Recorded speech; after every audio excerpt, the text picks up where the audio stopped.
When you don't eat enough carbohydrates, you force your body to burn more fat.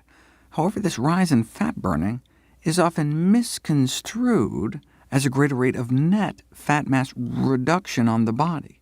But that ignores the fact that on a ketogenic diet, your fat intake shoots up as well. The question is, what happens to your overall body fat balance?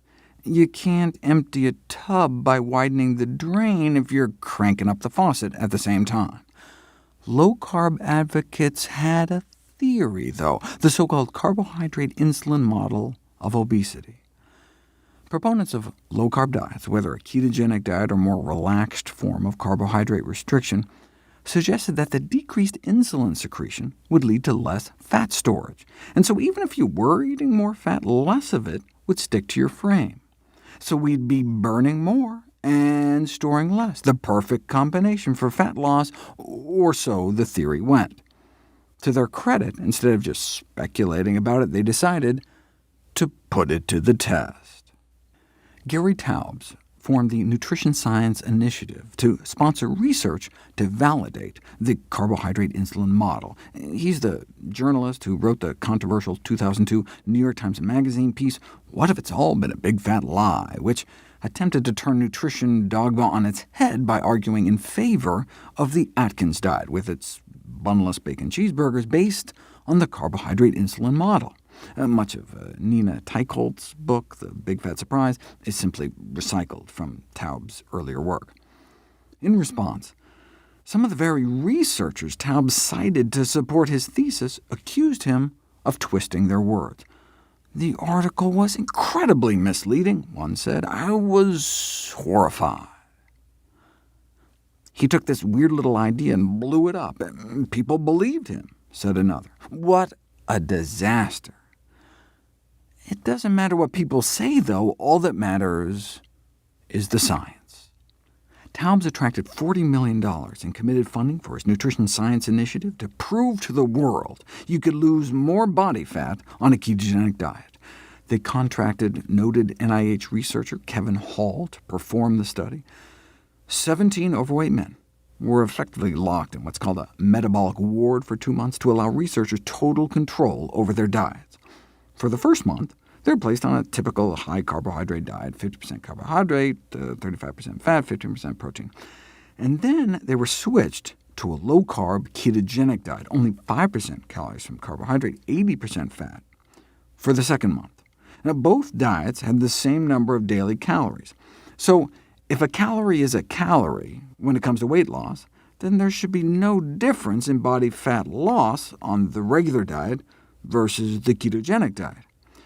If Taubes was right, though, if fat calories were somehow less fattening, then body fat loss would become accelerated. What happened instead, in the very study funded by the Nutrition Science Initiative, was that body fat loss slowed upon switching to the ketogenic diet. Wait, why do people think the keto diet works if it's actually slowing fat loss? Well, if you just looked at the readings on their bathroom scales, the ketogenic diet would seem like a smashing success. They went from losing less than a pound a week on the regular diet in the 2 weeks before they switched, to losing 3.5 pounds within 7 days after the switch to the ketogenic diet. But what was happening inside their bodies told a totally different story. Their rate of body fat loss was slowed by more than half. So most of what they were losing was just water weight. The reason they started burning less fat on a ketogenic diet was presumed to be because without the preferred fuel, carbohydrates, their body started burning more of its own protein. And that's exactly what happened. Switching to a ketogenic diet made them lose less fat mass and more fat-free mass. They lost more lean mass. That may help explain why the leg muscles of CrossFit trainees placed on a ketogenic diet may shrink as much as 8%. The vastus lateralis is your biggest quads muscle in your leg, shrunk in thickness by 8% on a ketogenic diet.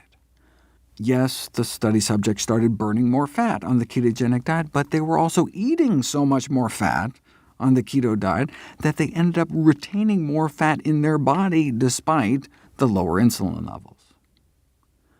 This is diametrically opposite to what the keto crowd predicted, and this from the guy they paid to support their theory. In science speak, the carbohydrate insulin model failed experimental interrogation.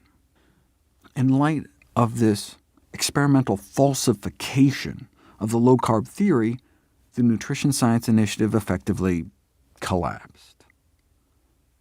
But based on their tax returns, not before Taubes and his co-founder personally pocketed millions of dollars in compensation.